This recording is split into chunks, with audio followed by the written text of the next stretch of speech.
Hello friends, welcome back to my YouTube channel the SAP study. कैसे हैं आप सब? उम्मीद करती हूँ आप सबकी तैयारी अच्छी चल रही होगी। हम पढ़ रहे थे प्रजामंडल आंदोलन के बारे में, जिसमें हम जयपुर प्रजामंडल के बारे में पढ़ रहे थे। हमने उसकी स्थापना के बारे में पढ़ा, उसके पुनर्गठन के बारे में पढ़ा और फिर हम पढ़ रहे थे कि वहां के जो कार्यकर्ता थे उनको कर लिया गया था गिरफ्तार। क्यों? प्रशासन के द्वारा उनकी मांगों को अस्वीकार कर दिया गया था और उस संस्था को गैर कानूनी घोषित कर दिया गया था क्योंकि उसका पंजीकरण नहीं करवाया गया था। और फिर उन्होंने ये कानून बनाया कि जब कोई संस्था जब तक अपना पंजीकरण नहीं करवाती तब तक वो सरकारी संस्था या कानूनी तौर पर उसको परमिशन नहीं दी जा सकती। अब कर लिया वहां के कार्यकर्ताओं को गिरफ्तार। अब गिरफ्तार कर लिया तो अब कैसे आंदोलन होगा, तो अब हम करते हैं उसकी चर्चा आज की वीडियो में। तो चलिए शुरू करते हैं।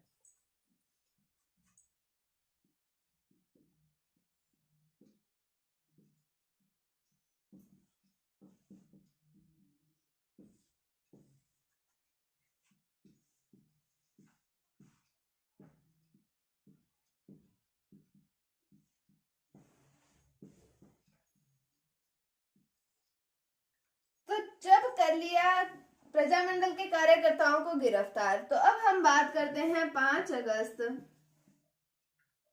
1938 ईस्वी की। 5 अगस्त 1938 ईस्वी को प्रजामंडल के सदस्यों को रिहा कर दिया गया।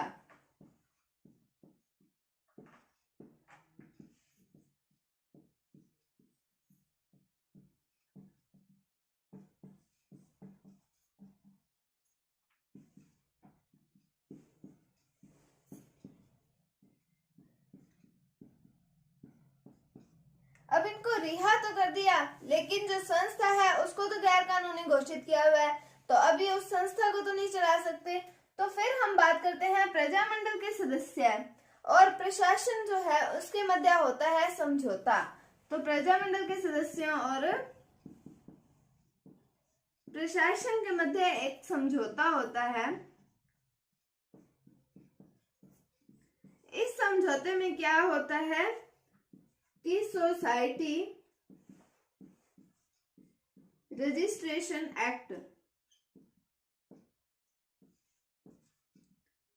इसके तहत इस प्रजामंडल का पंजीकरण कर दिया जाता है।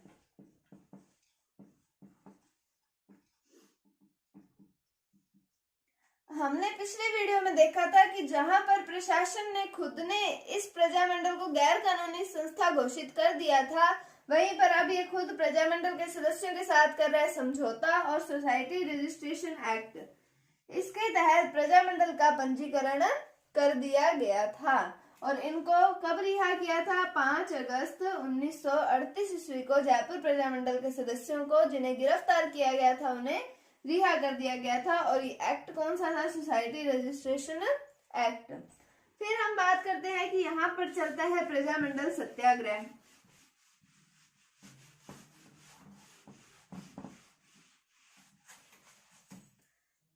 बात आती है 1939 ईस्वी की। 1939 ईस्वी को चलाया गया प्रजामंडल सत्याग्रह। 1939 ईस्वी में प्रजामंडल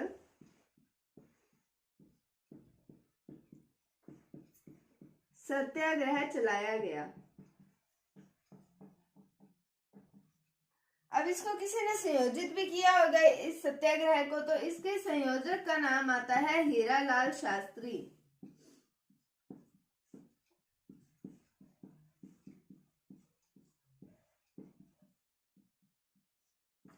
अब हम बात करें कि जो प्रजामंडल सत्याग्रह था इसमें महिलाओं द्वारा भाग लिया गया था या नहीं लिया गया था।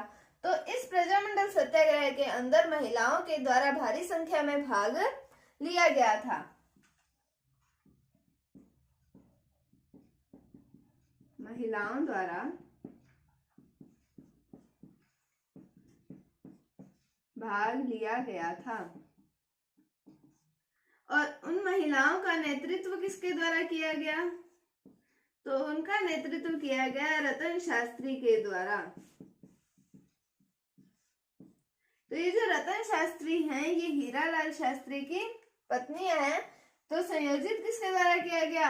हीरालाल शास्त्री के द्वारा। और महिलाओं का नेतृत्व किसके द्वारा किया गया? रतन शास्त्री के द्वारा। अब बात आती है रतन शास्त्री के साथ एक और महिला थी जिनका नाम आता है दुर्गावती शर्मा। तो रतन शास्त्री के द्वारा महिलाओं का नेतृत्व किया गया। अब हम बात करें कि इस आंदोलन में ये जो सत्याग्रह हुआ था तो इसमें अन्य महिलाएं भी थी जिन जिनके कुछ मेन नाम आते हैं, तो वो हम देख लेते हैं।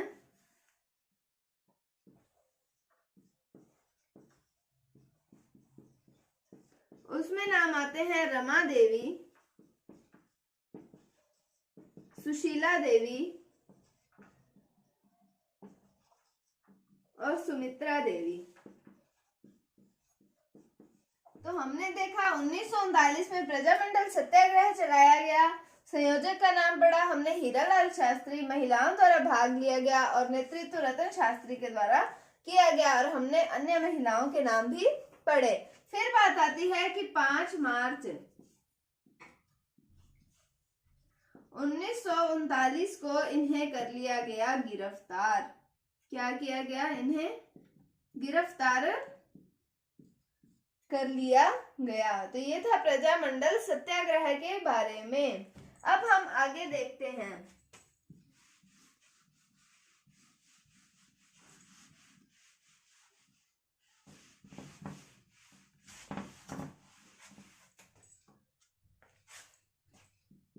हीरालाल शास्त्री ने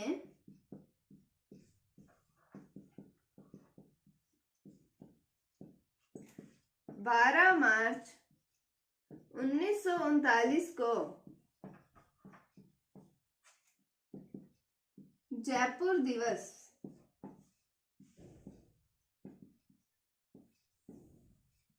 मनाने की घोषणा की।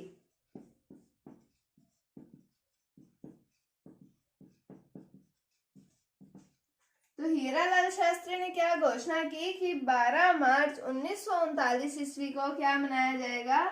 जयपुर दिवस। अब हमने प्रजामंडल सत्याग्रह के बारे में पढ़ा। तो महात्मा गांधी ने 1940 में इस सत्याग्रह को समाप्त करने के लिए पत्र लिख दिया था और 1940 ईस्वी में ये सत्याग्रह समाप्त हो गया था।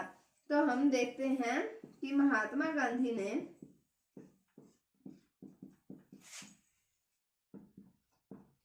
1940 में सत्याग्रह समाप्त करने का पत्र लिख दिया था। तो 1940 में ये सत्याग्रह समाप्त हो गया था।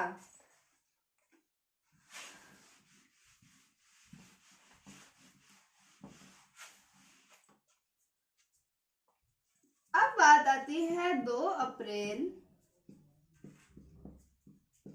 1940 ईस्वी की। 2 अप्रैल 1940 ईस्वी को एक समझौता होता है। क्या समझौता होता है वो हम देखते हैं। पहले हम देखते हैं किन किन के बीच में समझौता होता है। तो ये समझौता होता है जयपुर की राज्य सरकार और जयपुर प्रजामंडल के सदस्यों के मध्य होता है। किस किस के मध्य? जयपुर की राज्य सरकार और जयपुर प्रजामंडल सदस्यों के मध्य समझौता होता है। इसमें जयपुर प्रजामंडल के सदस्यों द्वारा कुछ शर्तें रखी जाती हैं। तो वो शर्तें क्या है? पहला है कि इस जो जन संस्था है इसका नाम जयपुर प्रजामंडल ही रहेगा। तो क्या है? जन संस्था का नाम। तो प्रजामंडल का हमने पहले ही पढ़ा था कि प्रजा का मंडल यानी कि जनता का संगठन, इसलिए इसे जन संस्था का नाम दिया गया है कि इस जन संस्था का नाम जयपुर प्रजामंडल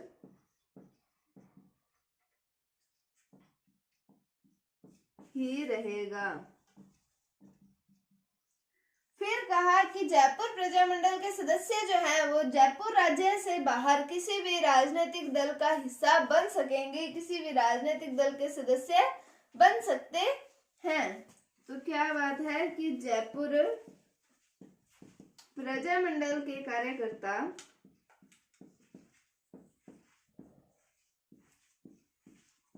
राज्य से बाहर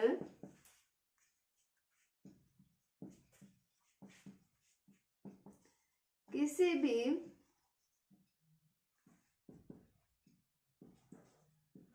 राजनीतिक दल के सदस्य बन सकते हैं।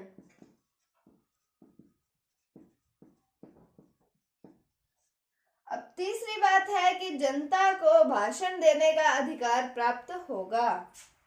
तीसरा पॉइंट क्या है कि जनता को भाषण देने का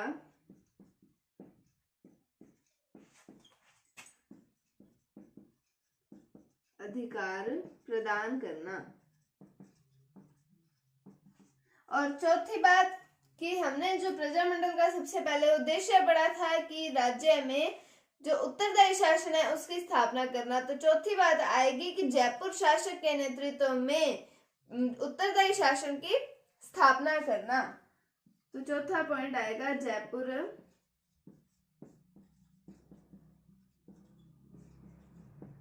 शासक के नेतृत्व में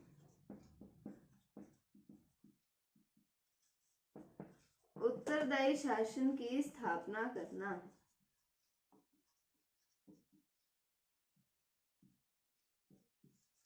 तो ये समझौता कौन सा था? 2 अप्रैल 1940 का समझौता था। किस किस के मध्य हुआ था? जयपुर राज्य सरकार और जयपुर प्रजामंडल के सदस्यों के मध्य समझौता हुआ था। क्या क्या शर्तें थी कि पहला संस्था का नाम जो है वो जयपुर प्रजामंडल ही रहेगा।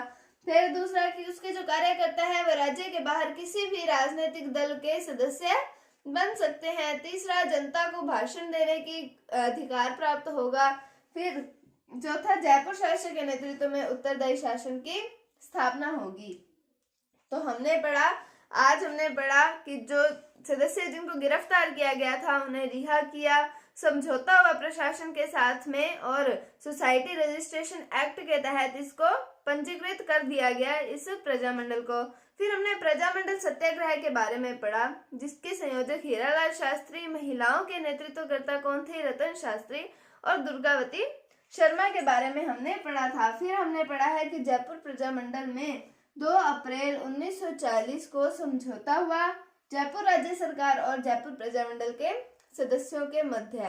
कल हमारी मोस्ट इम्पोर्टेंट वीडियो रहेगी जिसमें हम पढ़ेंगे जेंटलमैन एग्रीमेंट के बारे में पढ़ेंगे और हम आजाद मोर्चे के बारे में पढ़ेंगे। उम्मीद है आपके टॉपिक समझ आया होगा। अगर आपको वीडियो थोड़ी सी भी अच्छी लगी है, थोड़ी सी भी हेल्पफुल लगी है तो इसे लाइक कीजिए, शेयर कीजिए और चैनल पर नए हैं तो इसे सब्सक्राइब जरूर कीजिए। Thank you, thanks for watching, bye bye.